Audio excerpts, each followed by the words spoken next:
My station commander dismissed me after 11 years. Said he found someone better than Fleet Command called Part 1.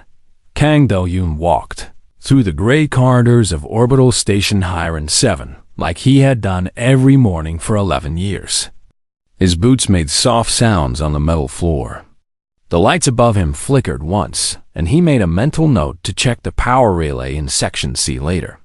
He always noticed these small things. The station spoke to him in its own language of sounds, vibrations, and tiny warnings that most people never heard. He was 42 years old. His hair was starting to show gray at the sides. His face was calm and tired in a way that came from years of solving problems that nobody thanked him for. He wore the simple uniform of a senior operations officer, and there were no medals on his chest. Just the standard badges that said he had been here a long time. The station was his home. He knew every pipe, every wire, every system. When something broke at 3 in the morning, he was the one they called. When the oxygen recyclers made strange noises, he was the one who fixed them. When visiting inspectors asked how HFY 7 ran so smoothly compared to other stations, Commander Bae Tae-sung would smile and take credit. Do-hyun never corrected him. He was not that kind of person. Today felt different. There was something wrong in the air. He could feel it the way he felt a pressure drop in the ventilation system. When he reached the command center, the morning crew looked at him strangely. Officer Kwon Hemin, who worked the night shift, avoided his eyes. That was unusual. Hemin always had a joke ready for him. "The commander wants to see you," Hemin said quietly. "Right away." Do-hyun nodded and walked to the commander's office. His stomach felt tight, but his face showed nothing. He had learned long ago to keep his feelings hidden. Commander Bae Tae-sung sat behind his large desk. He was a younger man, only 38, with a handsome face and expensive clothes that looked too nice for a station this far from Earth. He came from a powerful family. Everyone knew he was using this posting as a step to something bigger. He had been commander for 3 years, and in that time, he had changed nothing except the furniture in his office. "Sit down, Do-hyun," Tae-sung said. He did not offer tea or water. That was the first bad sign. Do-hyun sat. "I will be direct with you," Tae-sung continued. He was not looking at Do-hyun. He was looking at a document on his desk. "The fleet is sending us a new officer. Her name is Yoon Ji-soo. She graduated top of her class at the academy. Her family has connections to 3 admirals. She brings modern training and fresh ideas." Do-hyun waited. He knew what was coming, but he needed to hear the words. "She will be taking over your position as senior operations officer." There it was. 11 years, reduced to 1 sentence. "I see," Do-hyun said. His voice was steady. "And what will happen to me?" Tae-sung finally looked at him. There was no guilt in his eyes. No shame. Just the look of a man who had already moved past this conversation in his mind. "There is an opening on Moonbase Tan 4. Cargo Inventory Management. It is a good position for someone who wants a quieter life. Cargo inventory. Counting boxes on a frozen moon that nobody cared about. A job they gave to people they wanted to forget. I have been here 11 years, Do-hyun said slowly. I have prevented 17 critical system failures. My work saved lives during the Vega Nebula incident. I know this station better than anyone alive. Yes, and I thank you for your service, Tyson said in a voice that held no thanks at all. But the fleet needs new energy, new methods. Officer Yoon represents the future. I'm sure you understand. Do-hyun understood perfectly. He understood that Tae-sung had never read his reports. He understood that Tae-sung did not know about the nights Do-hyun had spent alone, fixing problems before they became disasters. He understood that to this man, he was just a name on a list, someone who could be replaced like a broken machine part. He could argue. He could fight. He could demand a review or contact fleet personnel directly, but he had seen this before. He had watched other quiet workers get pushed aside for people with better connections and shinier credentials. The system did not reward people like him. It rewarded people like Taesung and Yoon Ji-soo. "When should I leave?" Do-hyun asked. Taesung looked relieved. He had expected resistance. "The transport leaves in 6 hours. I thought it best to make a clean transition. Officer Yoon arrives tomorrow, and I want her to start fresh without any complications." Complications? After 11 years, that is what Do-hyun was. A complication. He stood up. He did not offer his hand. He did not say goodbye. "I will clear my quarters," he said, and walked out. The next 6 hours passed in silence. Do-hyun packed his few belongings. Some books. A picture of his parents, who had died years ago. A small plant that he had kept alive for 8 years in the artificial light of the station. He did not have much. He had given everything to Hiren 7, and now Hiren 7 was giving him nothing in return. A few people came to say goodbye. Himing brought him food for the journey. Engineer No Seojun, who had worked with him for 9 years, shook his hand and said nothing because there was nothing to say. Young technician Bik-hana cried a little, and Do-hyun told her to take care of the secondary cooling system because it needed attention every 47 days. Nobody else came. Commander Taesung did not appear. Officer Yoon Ji-soo was still a day away, preparing to take Do-hyun's place without ever meeting him. When Do-hyun boarded the transport ship, he looked back at Hiren 7 one last time through the small window. The station floated in the darkness of space, its lights blinking in patterns he knew by heart. He saw a small flicker in the power grid near Section C. The same problem he had noticed that morning. Nobody would fix it now. Nobody would even notice until something bigger broke. The transport pulled away, and the station grew smaller and smaller until it was just another point of light among the stars. Do-hyun sat in his cramped seat and closed his eyes. 42 years old. 11 years of service. And now, nothing. He would count boxes on a frozen moon until he was old enough to retire, and then he would disappear completely. The universe would forget he ever existed. That was what he believed. 3 days later, his personal communication device made a sound he had never heard before. A priority signal. Encryption, level Alpha. The highest security clearance in the Terran fleet. The sender identification made him stop breathing for a moment. United. Terran Fleet Command. Office of Admiral Park Yoon-ji. He opened the message, and everything changed. My station commander dismissed me after 11 years. Said he found someone better. Then Fleet Command called Part 2. The transport ship Moonrise was not built for comfort. It carried cargo and low-priority passengers between forgotten outposts that nobody important ever visited. The seats were hard. The food was tasteless. The walls made groaning sounds when the ship changed direction. Kang Do-hyun sat in his small cabin, staring at the communication device in his hands. The message was still open on the screen. Priority Alpha, from Fleet Admiral Park Yoon-ji herself. He read it again to make sure he was not dreaming. Officer Kang Do-hyun. Report to Secure Channel 7 for immediate communication. Time sensitive. Do not discuss with anyone. His fingers were shaking as he connected to the channel.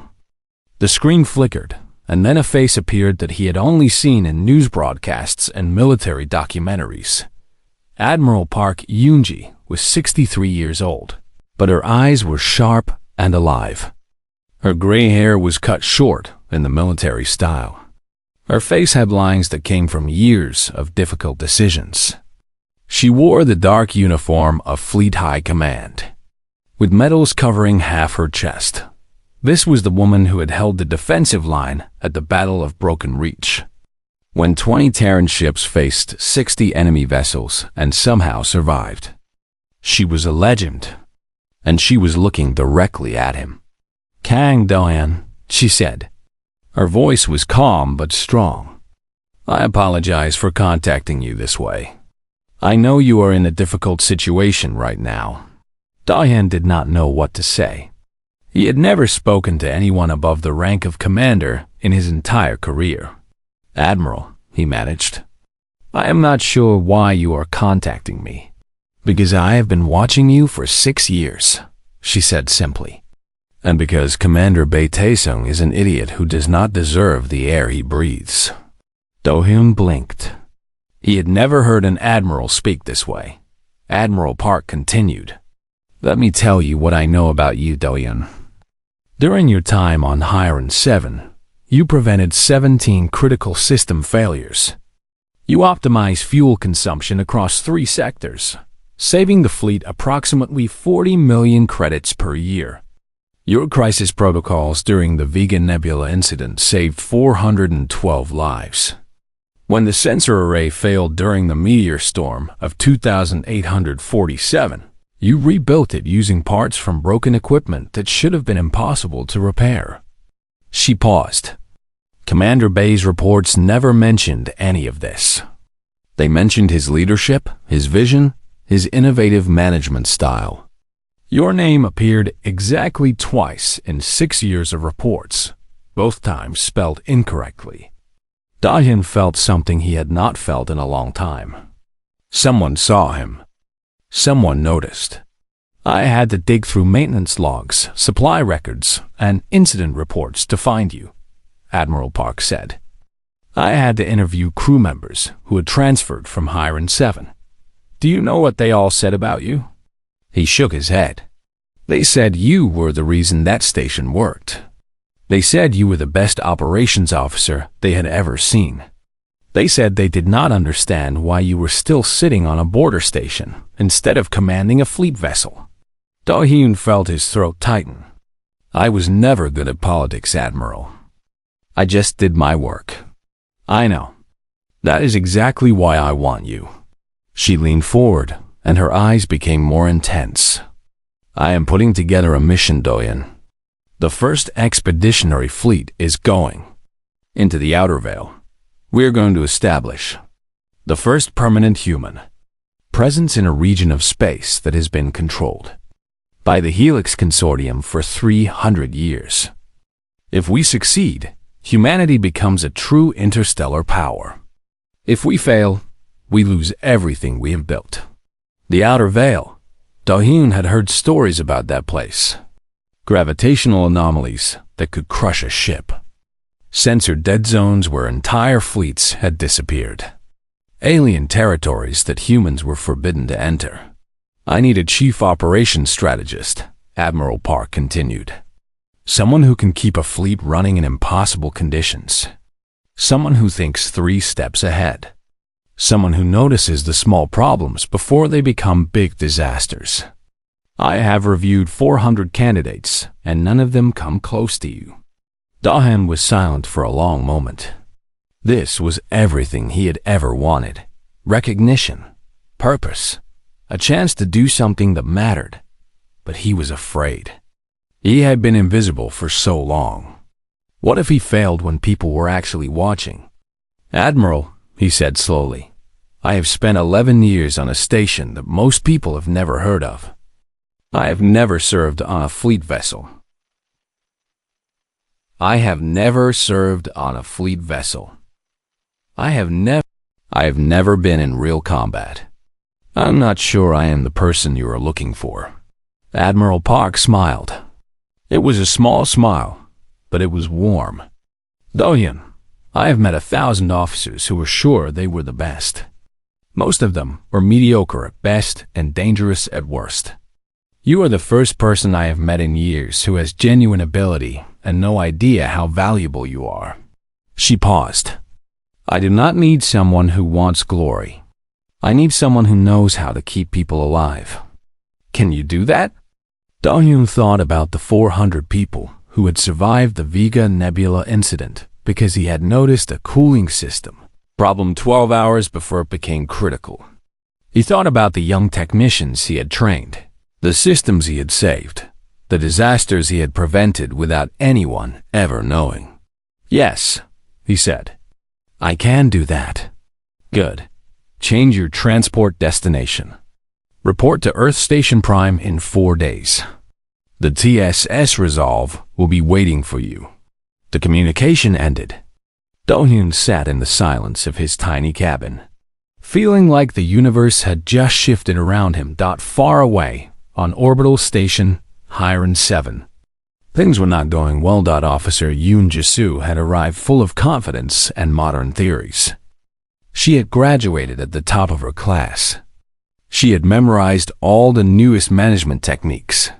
She knew exactly how a station should run according to the textbooks. But textbooks did not tell her about the power relay in Section C that needed adjustment every 3 days. They did not tell her about the oxygen recycler that made a specific sound when it was about to fail. They did not tell her about the secondary cooling system that needed attention every 47 days. On her 3rd day, the lights in Sector 7 went out. Maintenance took 4 hours to find the problem because nobody knew where. Do-hyun had kept his detailed notes on the electrical systems. On her 5th day, the water filtration system in the cafeteria produced water that tasted like metal. It took 2 days to fix because nobody understood why Do-hyun had modified the filters in a specific way. On her 8th day, Commander Bae Tae-sung called her into his office and asked why so many small problems were appearing. "The systems are old," Ji-soo said. "The previous officer must have been using temporary solutions instead of proper repairs." Tae-sung nodded. This answer made sense to him. It was much easier to blame the person who had left than to admit they had made a mistake. But deep in the station, in places nobody was watching, bigger problems were starting to grow. The reactor cooling system that Do-hyun had flagged for maintenance 3 times was making sounds that nobody recognized. The backup power grid that he had carefully balanced was starting to drift out of alignment. Hiran-7 was a machine that had been held together by one man's careful attention for 11 years. Without him, it was beginning to fall apart, and nobody noticed. "My station commander dismissed me after 11 years, said he found someone better. Then Fleet Command called Part 3, the TSS. Resolve was the largest ship Kang Do-hyun had ever seen. It floated in the darkness near Earth Station, prime like a sleeping giant, its hull stretching almost 2 kilometers from front to back. Lights dotted its surface like stars. Smaller ships moved around it like fish around the whale. This was the flagship of the 1st Expeditionary Fleet, 3,000 crew members. Enough firepower to destroy a small moon. And somewhere inside, there was a desk waiting for Do-hyun. He felt very small as his shuttle approached the docking bay. The first week was difficult. The Resolve was nothing like Hiren 7. Everything was bigger, faster, more complicated. The crew members were elite officers who had trained their whole lives for positions on flagship vessels. They looked at Do-hyun with curiosity and some suspicion. Who was this quiet man from a border station? Why had Admiral Park chosen him over hundreds of more qualified candidates? Lieutenant Commander Han Mi-rae was the first to test him. She was the navigation specialist, a woman of 35 with sharp eyes and a sharper tongue. On his 2nd day, she spread a star chart across the conference table and asked him to plot an efficient course through a field of gravitational anomalies. Do-hyun studied the chart for 2 minutes. Then he drew a path that curved in ways that seemed wrong at first glance, but actually used the gravitational forces to save fuel instead of fighting them. Mi-rae looked at the path for a long time. "Where did you learn to do that?"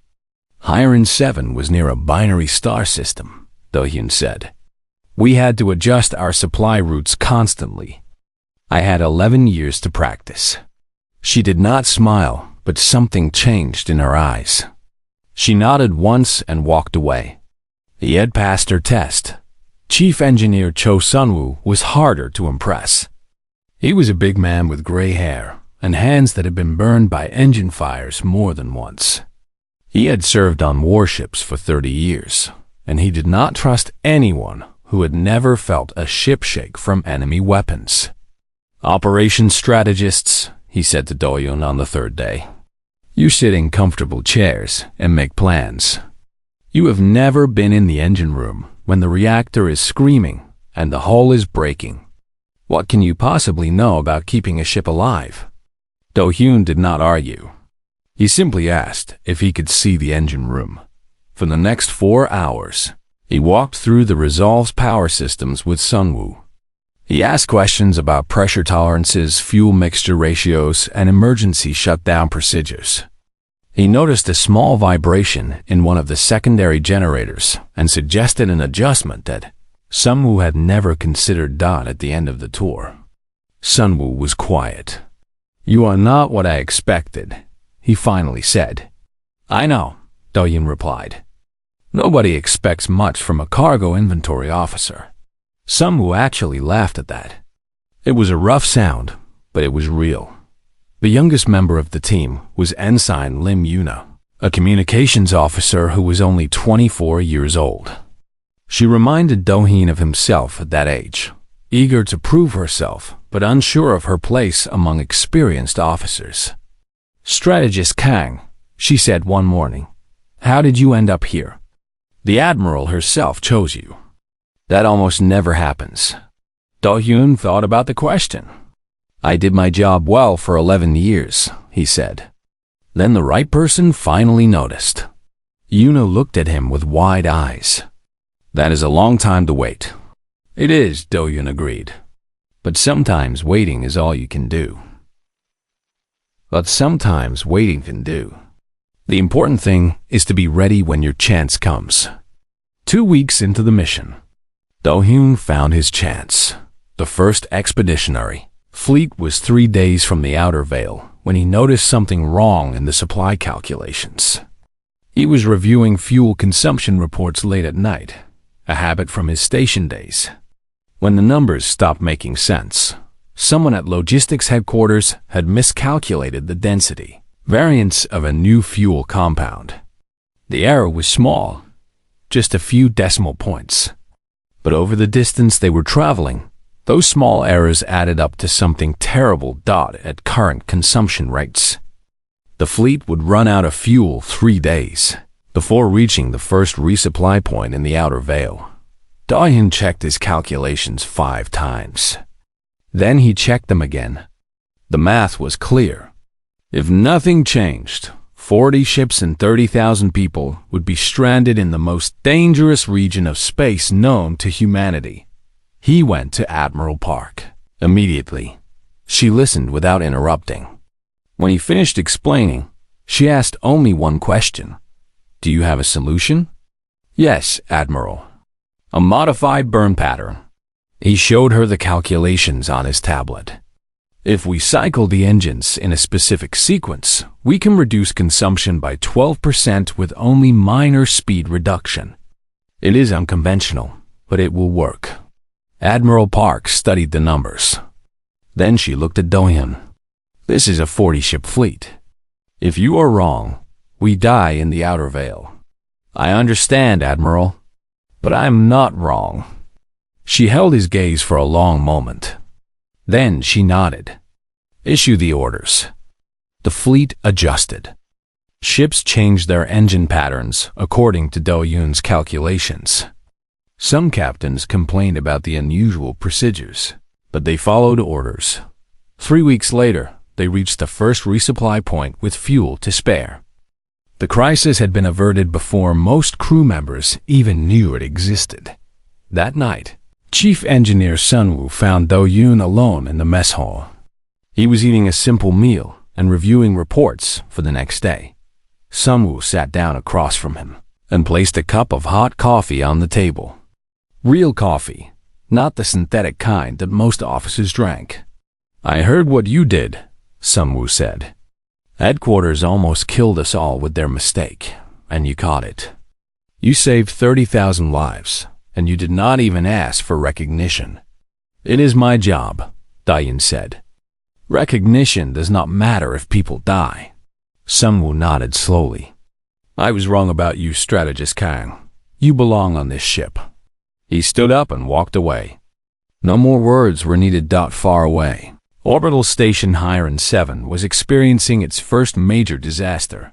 The reactor cooling system that Do-hyun had flagged for maintenance 3 times finally failed. Emergency alarms screamed through the station at 3 in the morning. Crew members ran through corridors in their sleeping clothes, trying to understand what was happening. Officer Yoon Ji-soo stood in the command center, watching red warning lights flash across her screens. Nothing in her training had prepared her for this. The textbooks had not mentioned that some problems could only be prevented, not solved. For 6 hours, life support in Sector 4 went offline. 200 people had to be evacuated to other parts of the station. Emergency teams worked desperately to repair damage that should have been prevented months ago. Nobody died.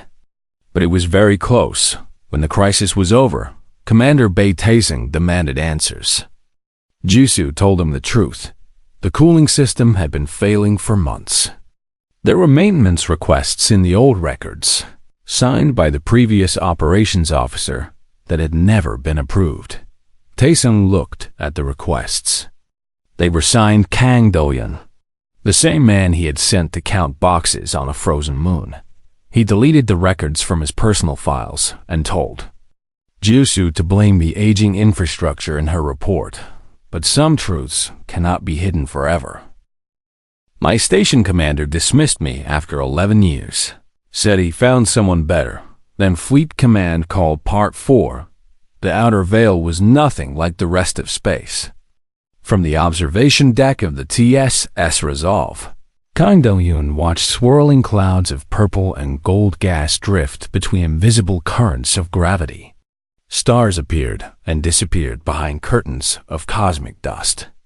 The instruments showed anomalies everywhere, places where the normal rules of physics seemed to bend and twist.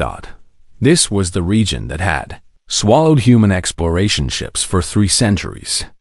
Somewhere in this beautiful and deadly space, the Helix Consortium had built an empire that humanity could only dream about. Until now. Admiral Park Yoon-ji stood beside Do-hyun on the observation deck. The fleet had been traveling through the veil for 2 weeks, moving slowly and carefully along paths that Do-hyun helped calculate. The consortium does not want us here, Admiral Park said. Her voice was quiet but hard. They have controlled this region for generations. Our presence threatens everything they have built. Do you expect them to attack? Do-hyun asked. I expect them to do whatever is necessary to stop us. That is what I would do. The attack came on the 18th day. Do-hyun was in the strategy room when the alarm started. Warning lights flashed red across every screen. Lieutenant Commander Mary's voice came through the communication system, sharp with controlled fear. Contact. Multiple vessels emerging from the sensor blind zone at coordinate 773. They are coming in fast. Do-hyun ran to the bridge. Through the main view screen, he could see them. Consortium warships, sleek and deadly, appearing from hiding spots in the gravitational eddies like predators emerging from tall grass.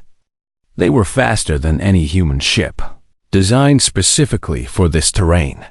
Admiral Park was already in her command chair, giving orders in a voice that never wavered.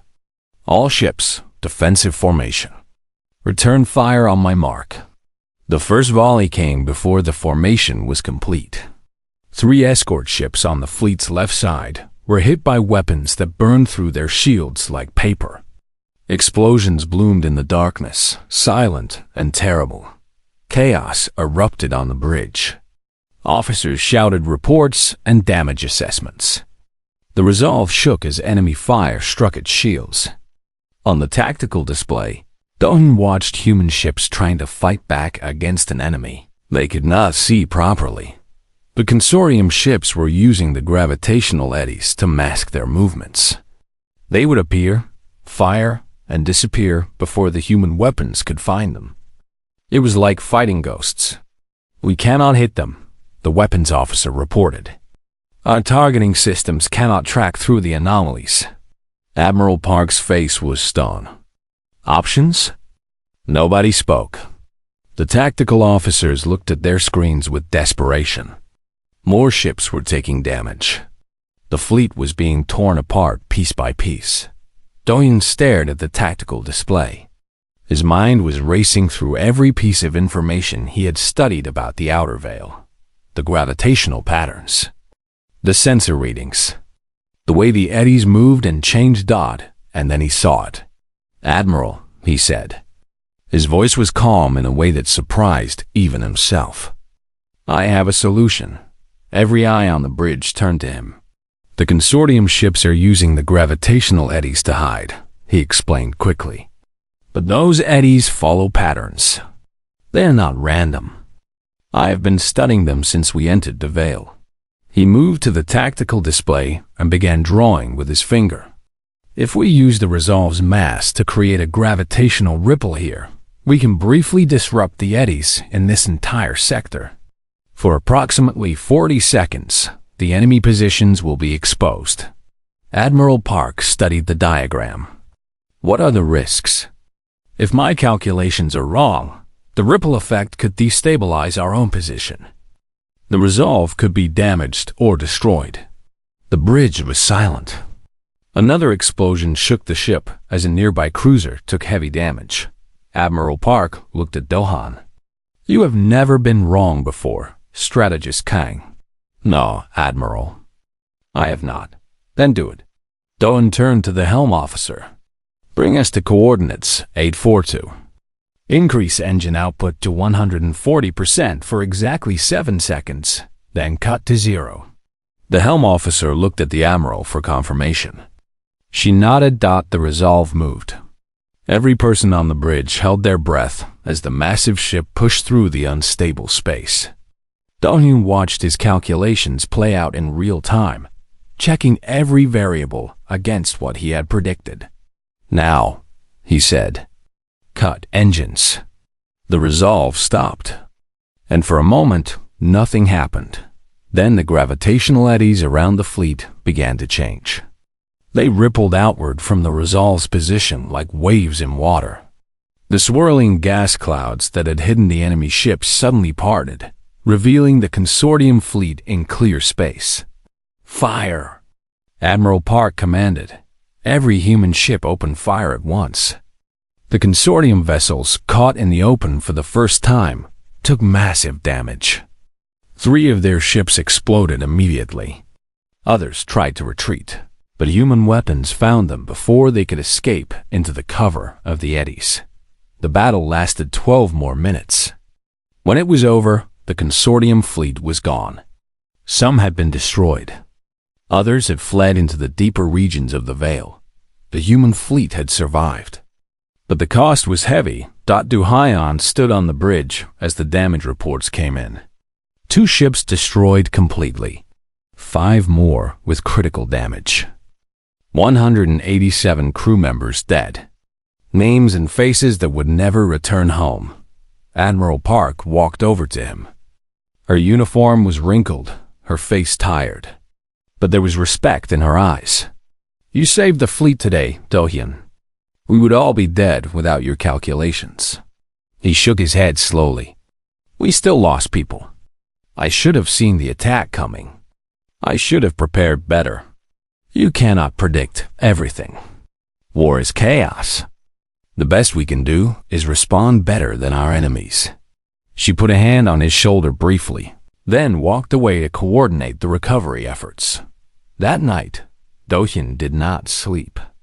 He sat alone in his quarters, reading the casualty list again and again. He memorized every name, every age, every home planet. This was the weight of his work now. Lives saved and lives lost, all measured by the calculations in his head. Ensign Yuna found him there in the early morning. She brought him tea and sat beside him without speaking. She understood that some moments required silence, not words. Far away. Orbital Station Hiren 7 had become the subject of a fleet investigation. The cooling system failure had attracted attention from headquarters. Investigators arrived and began examining maintenance records, system logs, and crew testimonies. What they found was troubling. Critical maintenance requests had been ignored for months. Safety warnings had been dismissed. And buried in the files were 3 separate reports from the previous operations officer, each one predicting exactly the kind of failure that had occurred. Commander Bei Taiseng tried to explain. He blamed budget limitations, staffing problems, and the age of the station. But the investigators were not interested in excuses. They were interested in the truth. When they interviewed Officer Yoon Ji-soo, she finally told them what she had learned in her weeks on the station. The systems had not failed because they were old. They had failed because the one person who understood them had been sent away. Kang Do-hyun knew every part of this station. She said quietly, "I am trained in modern management techniques, but I cannot replace 11 years of experience and care." Commander Bei made a terrible mistake when he dismissed him. The investigation report would take months to complete.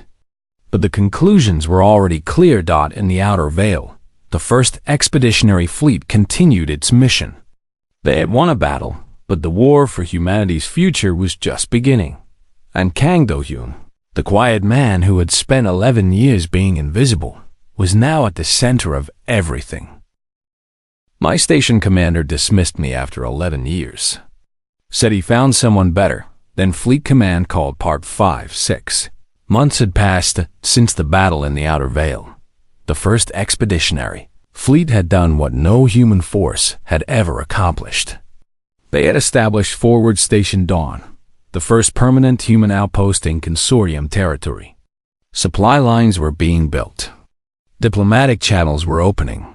Humanity had finally become a true interstellar power. The TSS Resolve returned to Earth as heroes.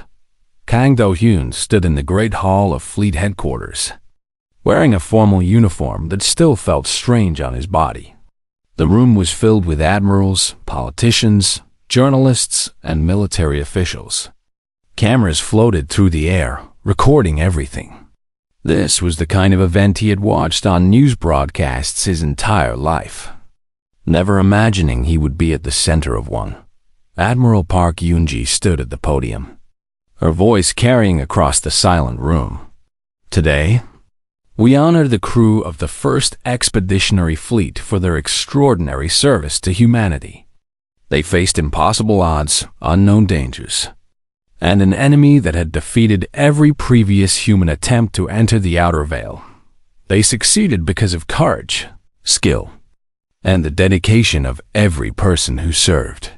She paused and looked directly at Do-hyun. "There is one officer I wish to recognize especially. Strategist Kang Do-hyun prevented a fuel crisis that would have stranded our entire fleet. During the Battle of the Veil, his calculations exposed the enemy positions and saved 30,000 lives.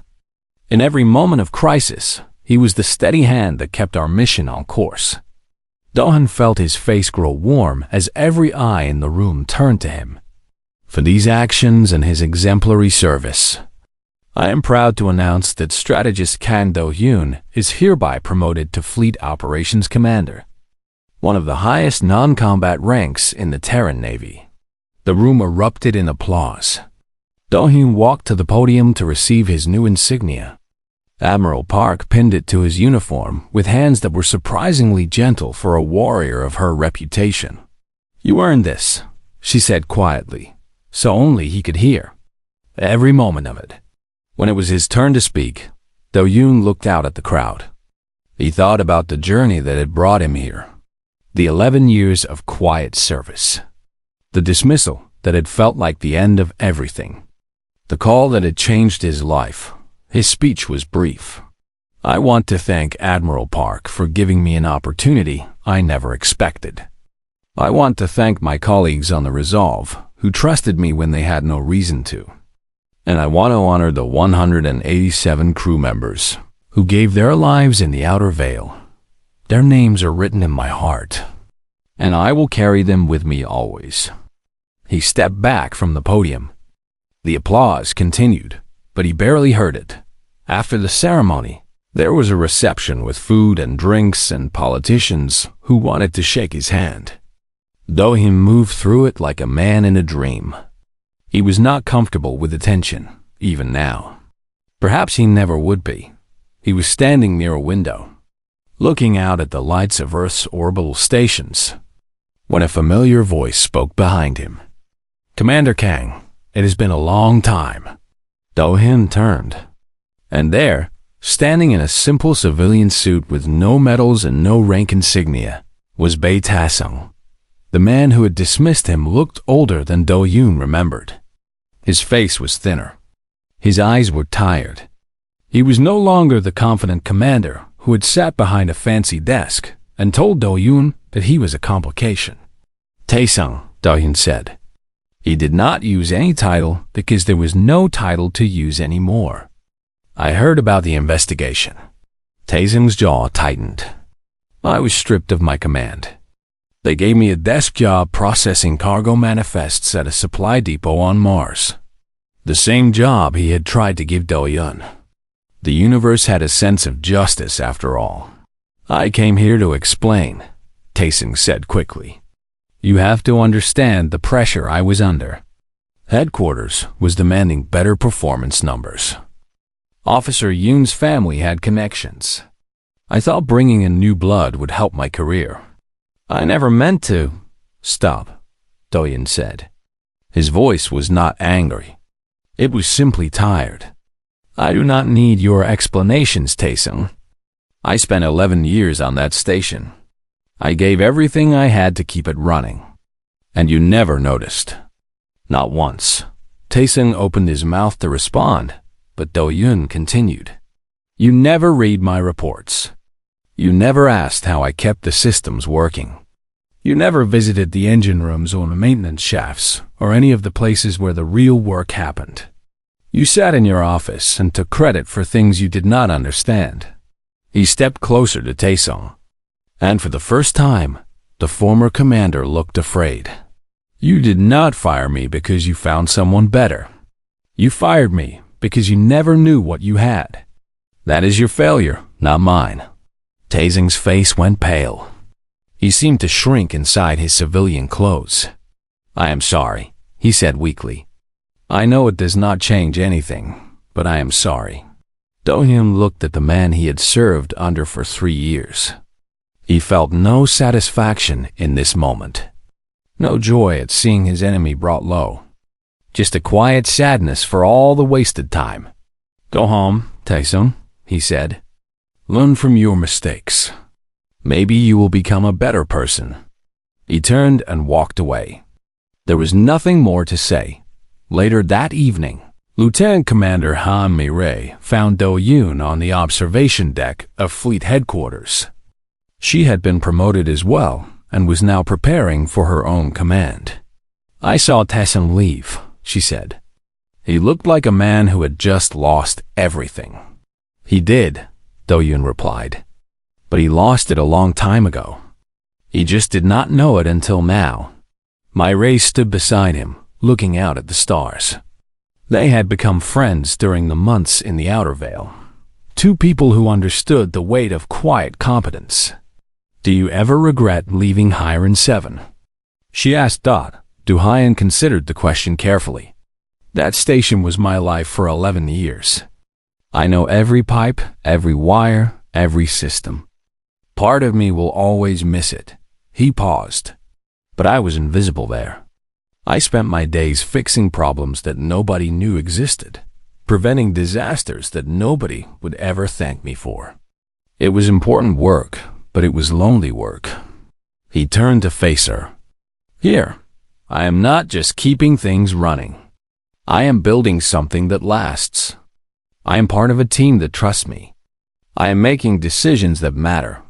That is worth everything I lost." A new message arrived on his communication device.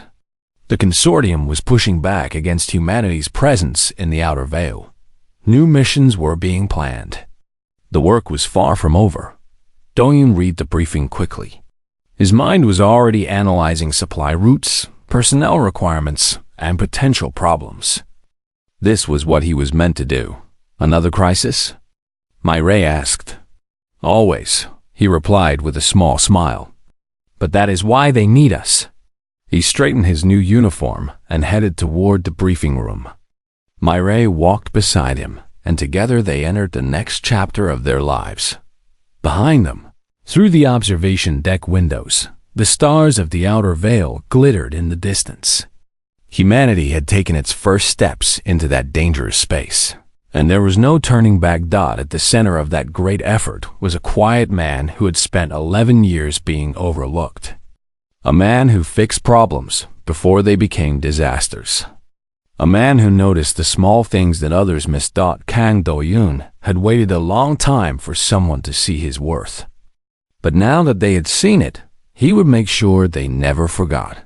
The universe was watching, and he was ready.